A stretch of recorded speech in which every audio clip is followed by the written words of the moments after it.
ஒரு வெயிலான நாளில் தாகமுற்று தவறிய ஒரு காகம் நீர் தேடி குவிந்தது. யாவரும் வெறுமனே பரப்பை பார்த்தபடியேயே இருந்தார்.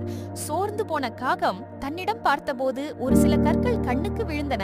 ஒவ்வொன்று ஒன்றாக அவைகளை தொகுத்து ஒரு பானையில் விட்டபோது நீர் மெதுவாக மேலெழுந்து தாகம் தேய்வதற்கு போதுமானதாக ஆனது.